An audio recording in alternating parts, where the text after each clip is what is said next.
Modern couple part 3. Mahalakshmi నా wife పేరా? ఇప్పుడు ఎలా కవర్ చేయాలి? అయినా ఈ రొట్టెమొహమేనా మహాలక్ష్మి? ఆ పేరుకు తగ్గట్టే లేదు, పెద్ద గయ్యాల గంపలా ఉంది. ఇప్పుడు ఆకలి ఎక్కువ అయ్యింది ఈ దెయ్యం మహాలక్ష్మి అనేసరికి అనుకున్నాడు అక్కి. రేయ్ చెప్పరా, నీ పెళ్ళాం పేరు నీకు తెలియదా? మహాలక్ష్మి ఎవరు అంటున్నావు అంది బామ్మ. అయ్యో బామ్మ, తన పూర్తి పేరు నాకు తెలియదు, నేను మహామహా అని పిలుస్తాను, అందుకే అడిగాను ఎవరు అని.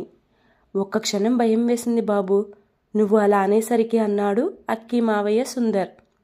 అయ్యో మావయ్య గారు, నేను మహా అని పిలుస్తానుగా, ఒకేసారి ఆ నేమ్ వినేసరికి అలా అన్నాను. ఏమో బాబు, నువ్వు అలా అనేసరికి భయం వేసింది. మా అత్తయ్య గారు వచ్చారు, హడావిడి చేసి వారంలో పెళ్లి చేశారు. మీకు ఇష్టమో లేదో కూడా కనుక్కోపోయేసరికి మీ ఇద్దరికీ ఇష్టం లేదేమో అని భయం వేసింది అన్నాడు సుందర్. ఇప్పుడు భయపడితే ఏం లాభం, పెళ్లికి ముందు ఏం చేశాడో మా మామ, ఇప్పుడు భయం వేసింది అంటున్నాడు అనుకున్నాడు మనసులో అక్కి. బయటకు మాత్రం అదేం లేదు మావయ్య, మా బామ్మ మీద నాకు నమ్మకం ఉంది, అందుకే నేను ఒప్పుకున్నాను అంటూ అక్కి వాళ్ళ బామ్మ వైపు కోపంగా చూస్తాడు. అక్కి వాళ్ళ బామ్మ జగదాంబ ఫ్లాష్ బ్లాక్లోకి వెళ్తుంది. రేయ్ మనవడా, నీకు ఒక సంబంధం చూశాను. అయితే నన్నేం చేయమంటావు అన్నాడు అక్కి. ఏం చేయనవసరం లేదు, పెళ్ళి చేసుకో. హెహి, జోక్ బాగుంది, ఇంకా నీ నాటకాలు ఆపు, నేను 2 డేస్లో అమెరికా వెళ్ళిపోతాను అన్నాడు అక్కి.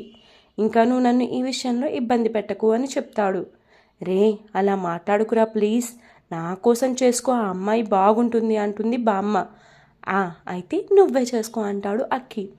రే అఖిలు, కోపం తెప్పించుకు, నీకు ఈ బామ్మ మాట మీద రెస్పెక్టే లేదు, నా మాటకు విలువే లేదు, నన్ను చీపురు పుల్లలా తీసి పడేస్తున్నావు అంది బామ్మ. నువ్వు ఎలా అనుకున్నా పర్లేదు, నేనైతే చేసుకోను అంటాడు అక్కి. చేసుకోవాల్సిందే, నువ్వు చేసుకుంటావు, అర్థమైందా అని వార్నింగ్ ఇస్తుంది బామ్మ. పో బామ్మ, నువ్వు పకటి కలలు కనడం ఆపు, ఈ 2 డేస్ నన్ను ప్రశాంతంగా ఉండనివ్వు అని కోపంగా వెళ్ళిపోతాడు అక్కి. ఎలా చేసుకోవో నేను చూస్తాను మనవడా అఖిలు అనుకుంటూ ఉంటుంది బామ్మ. జగదాంబని చూసి, నువ్వు అనుకున్నదే నెరవేరింది, నన్ను ఎలా అయితేనేం పెళ్ళి అనే కాన్సెప్ట్లో తోసావని కోపంగా చూస్తాడు అక్కి. జగదాంబ నవ్వుతూ ఆ రోజు నా మాటకి రెస్పెక్ట్ ఇచ్చినట్టు ఎలా పోజ్ కొడుతున్నాడో వాళ్ళ మామ ముందు. అమ్మో, వీడిని ఈ టాపిక్ నుండి డైవర్ట్ చేయాలి అనుకుంటూ, అమ్మ మహాలక్ష్మి రెడీ అయ్యావా అంటుంది. వస్తున్నా అమ్మమ్మ అంటూ బయటకు వస్తుంది. ఈ రొట్టెమొహం ఎంతసేపు రెడీ అయినా అలానే ఉంటుంది, ఎందుకు ఇంతసేపు చేస్తారో ఈ ఆడోళ్ళు అనుకుంటాడు అక్కి మనసులో. జగదాంబ రాజేశ్వరి ఇద్దరూ మహా చుట్టూ చేరి, అబ్బా ఎంత అందంగా ఉన్నావో, పేరుకు తగ్గట్టు, మనవడా చూడు నీ పెళ్ళం ఎంత బాగుందో అంటారు. రాత్రే చూశానులే, నాలాంటి మిల్క్ బాయ్కి బిలో యావరేజ్నిచ్చి చేశారు అనుకుంటాడు అక్కి. ముందు దీన్ని తీసుకొని గుడికి వెళితే టిఫిన్ అన్నా చేయొచ్చు అనుకుంటూ మహా వైపు చూస్తాడు. అక్కీని చూడగానే కన్ను కొడుతుంది మహాలక్ష్మి. ఓర్ని, ఇది టెంప్ట్ చేస్తుంది అనుకున్నాడు. మళ్ళీ అంతలోనే పట్టు చీరలో నిండుగా నగలు అలంకరించుకొని, కలర్ కొంచెం తక్కువైనా నేచురల్గా ఉంది మహా. రెప్పవేయకుండా చూస్తూ పర్ఫెక్ట్ ఇండియన్ బ్యూటీ అనుకున్నాడు. అక్కీ ఇన్నర్, ఇందాక బిలో యావరేజ్ అది ఇది అన్నావు అనుకుంటా, అప్పుడే చేంజ్ అయిందా ఒపీనియన్ అంటుంది ఇన్నర్. అప్పుడప్పుడు అలా అవుతూ ఉంటాయి అనుకుంటూ మహా దగ్గరకు వెళ్ళి తన భుజం చుట్టూ చెయ్యి వేస్తూ, మహా వెళ్దామా అంటాడు అక్కి. ఐబ్రోస్ పైకి ఎత్తి చూస్తూ, వీడికి నా పేరు ఎలా తెలిసింది అనుకుంటూ ఉంది. కొంచెం వంగి మహా చెవిలో, ఏంటి వీడికి నా పేరు ఎలా తెలిసింది అనుకుంటున్నావా? అదే మరి ఈ అక్కి టాలెంట్ చూసావా? నీ పేరు కనిపెట్టేశా, నా పేరు ఎలా కనిపెడతావో చూస్తాను అన్నాడు అక్కి. నవ్వుతూ అక్కీ షర్ట్ పట్టుకొని తన దగ్గరకు లాక్కొని, రే పిచ్చి మొగుడా, నేను కనుక్కోవాల్సిన పని లేకుండా నువ్వే చెప్పావు అంటుంది మహా. అబ్బా ఇంత వెదవని ఏంటో నేను, నా నోటితో నేనే చెప్పాను అంటాడు అక్కి. నిన్ను నువ్వు తర్వాత తిట్టుకోవచ్చు, మన కోసం వాళ్ళంతా ఎదురు చూస్తున్నారు చూడు. తల కొట్టుకుంటూ పద అని మహాని తీసుకుని వెళతాడు. ఇందాకటిదాకా ఉన్న డౌట్ మొత్తం క్లియర్ అయింది అనుకుంటాడు సుందర్ వాళ్ళిద్దరినీ అలా చూసి. అందరూ కలిసి గుడికి వెళ్తారు. మడిలో ఒడిలో బడిలో గుడిలో నీ తలపే శశివదన, గదిలో మదిలో ఎదలో సుదలో నీవే కదా గజగమన అని పాడుతూ స్టెప్స్ ఎక్కుతుంటే అక్కి వీపు మీద కొడుతుంది మహా. ఒసే ఎందుకు కొట్టావంటాడు మహాని చూస్తూ. గుడిలో ఏంటిరా ఈ పాట? గుడిలో మడిలో ఉండేసరికి గుర్తు వచ్చిందంటాడు అక్కి. ఈ పాట వచ్చేది ఏంటి అని కోపంగా చూస్తూ, ఈడియట్, నువ్వు నేను అనుకున్న దానికన్నా ఎక్కువ వెదవ్వి అని అర్థమవుతుంది అంటుంది మహా. అవునా, థ్యాంక్స్, పొగిడింది చాలు, పద అంటాడు అక్కి. మేము ప్రదక్షిణాలు చేస్తాం, మీరు ఆ చెట్టు కింద పసుపు కుంకుమ వేసిరండి అని పంపిస్తారు వాళ్ళని. మహా పసుపు కుంకుమ వేసి పూజ చేస్తుంటే పూలు తీసుకుని మహా మీద వేస్తూ, ఆశగా నీకు పూజలే చేయ ఆలకించింది ఆ నమ్మకం, ప్రవరలో ప్రణయ మంత్రమే చూసి పులకరించింది ఆ చమకం, అగ్రహారాల తమలపాకంల తాకుతోంది తమకం అని పాట పాడుతుంటే అక్కి, రేయ్ రేయ్ ముయ్యరా నోరు, దేవుడి గుడికి వచ్చి ఆ పాటలు ఏంటి అని టెంకాయని అక్కి నెత్తి మీద కొట్టబోతుంటే అక్కి కొట్టకు ప్లీజ్ అంటూ అరుస్తాడు. నోరు తెరిచావో ఇంటికి వెళ్లేదాకా ఈ టెంకాయని నీ తల మీద తగులుతుంది, గుర్తుపెట్టుకో అని వార్నింగ్ ఇస్తుంది మహా. పరమేశ్వర, ఏంటి ఈ పాటలు అని కళ్ళు మూసుకుంటాడు అప్పుడే అటుగా వస్తున్న పంతులు గారు. మహా ఆ మాట విని ఐడియా అనుకుంటూ, ఏంటి పంతులు గారు మీరు చెప్పేది? అయ్యో, అలా అవ్వకుండా పరిష్కారం చెప్పండి అని వేడుకున్నట్టుగా చూస్తుంది మహా. మహాని అలా చూసిన అక్కి, ఓయ్ ఏమైంది, ఏమన్నారు అని అడుగుతాడు. నీకు పాపం తగిలి కళ్ళిపోతాయి అంట, అక్కడ మెట్ల మీద నువ్వు కూర్చోవాల్సి వస్తుంది అని అంటున్నారు పంతులు గారు, నువ్వు గుడిలో ఈ పాటలు పాడినందుకు. అమ్మో నిజంగానా అంటాడు కంగారుగా అక్కి. ఏం పంతులు గారు చెప్పండి, ఏమన్నా పరిష్కారం చెప్పండి అంటూ కళ్ళతోనే సైగ చేస్తుంది మహా. పంతులు గారికి అర్థమయ్యి నవ్వుకొని, నేను చెప్పను అంటారు. మహా, నువ్వే ఎలా అయినా అడిగి చెప్పు ప్లీజ్ అంటూ తన వైపు చూస్తుంటాడు అక్కి. అయితే పంతులు గారి కాళ్ళ మీద పడు అంటుంది మహా.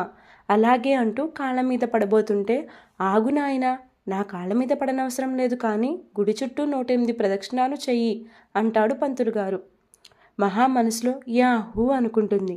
పంతులు గారు, భర్త భార్యలో సగం అంటారు కదా, మరి నా పాపం నా భార్యకి కూడా తగులుతుందా అని అడుగుతాడు అక్కి. అవును అంటారు పంతులు గారు ఫ్లోలో. అయ్యో, నన్ను ఇరికించాడే అనుకుంటూ ఉంటుంది మనసులో మహా. మహాకి మాట్లాడే ఛాన్స్ ఇవ్వకుండా లాక్కొని వెళ్తాడు అక్కి. మహా నీరసంగా ఒక్కో అడుగు వేస్తూ ఉంటుంది. ఓయ్ ఫాస్ట్గా నడుగు, మళ్ళీ నా పాపం నీకు అంటుకుంటుంది అంటాడు అక్కి. నీ పాపం నాకు అంటుకోవడమేమో కానీ ఈ పాపం మాత్రం నాకు నేనే కొని తెచ్చుకున్నాను అనుకుంటూ నడవలేక నడుస్తుంది మహా. అక్కి ఫాస్ట్గా నడవడం చూసి, వామ్మో, నేను వీడికి పనిష్మెంట్ ఇప్పిద్దాం అనుకుంటే నాకు నేనే తెచ్చుకున్నట్టు ఉంది అనుకుని, ఓయ్ అక్కి ఆగవయ్యా, వస్తున్నాను కదా అంటుంది మహా. కమ్ ఫాస్ట్ బేబీ అంటాడు అక్కి. రే నోరు అదుపులో పెట్టుకో అంటూ ఫాస్ట్గా నడుస్తుంది మహా. ఫాస్ట్గా నడువు, ఇంకో 20 రౌండ్స్ వేస్తే అయిపోతాయి అన్నాడు అక్కి. వామ్మో, ఇంకో 20యా అంటూ అలానే నడుస్తుంటుంది మహా. ఇంకా 10 ఉన్నాయి అనగా, అమ్మో నా వల్ల కాదు అని నేల మీద పడిపోతుంది మహా. మహా పక్కన కనిపించకపోయేసరికి ఏది అమ్మాయి అనుకుని వెనక్కి తిరిగి చూస్తాడు అక్కి. అమ్మ అంటూ మూలుగుతూ ఉంటుంది మహా. ఓయ్ వికెట్ డౌనా, ఎలాగో అలా ఓపిక తెచ్చుకో మహా, ఇంకో 10గా అంటాడు అక్కి.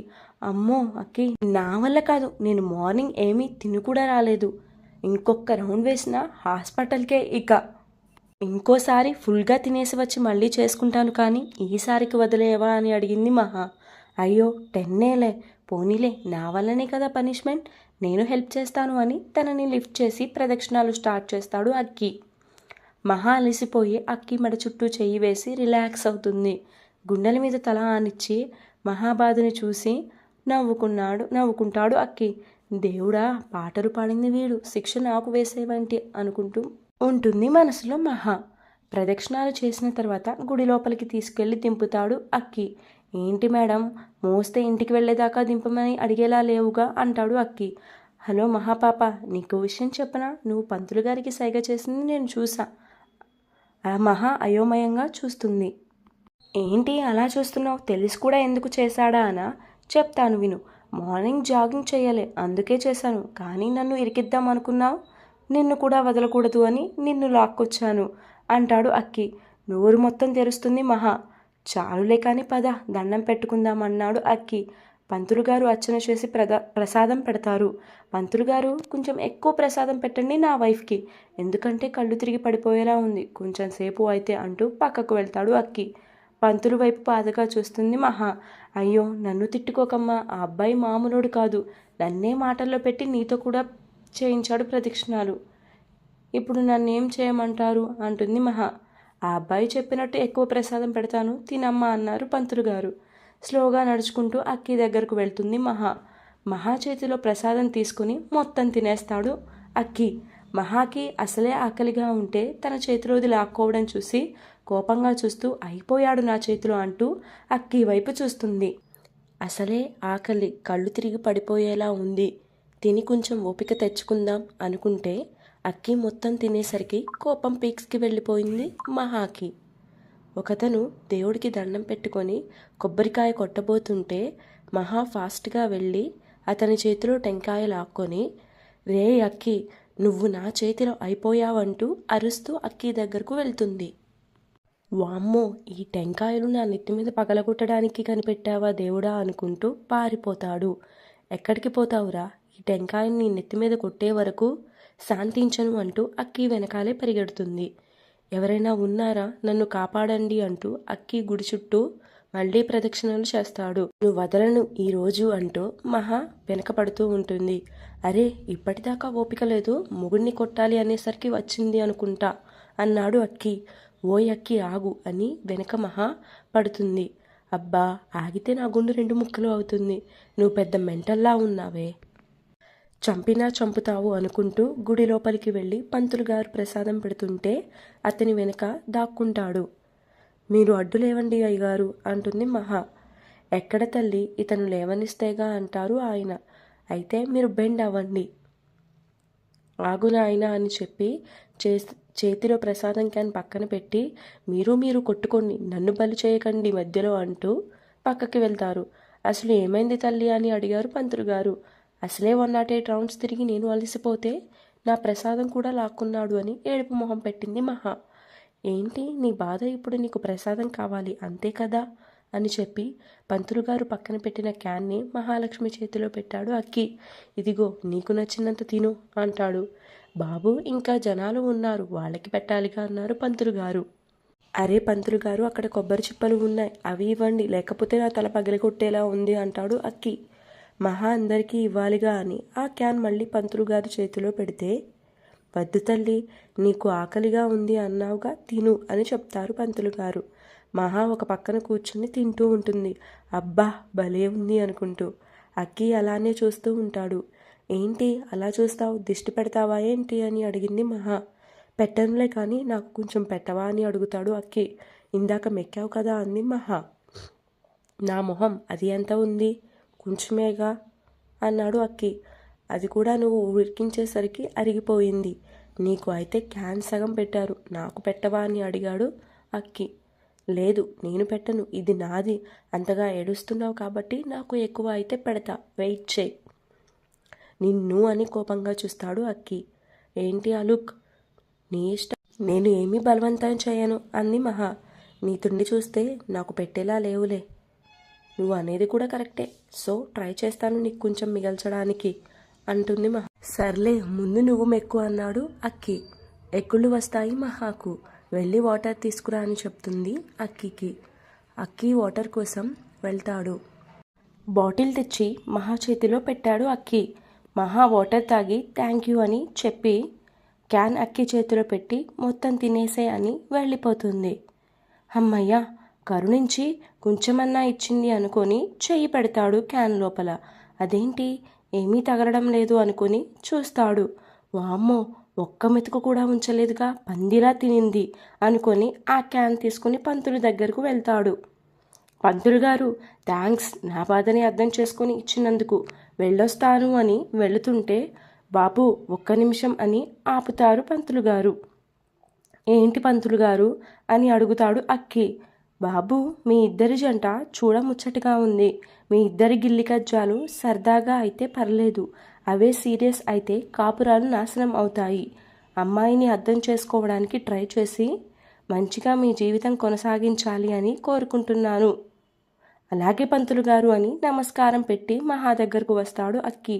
అక్కి మొహం పేలగా పెట్టడం చూసి దూల తీరింది, లేకపోతే ఈ మహాతోనే పెట్టుకుంటాడా అనుకుంది మనసులో. మహా, వెళ్దాం పదా అన్నాడు అక్కి.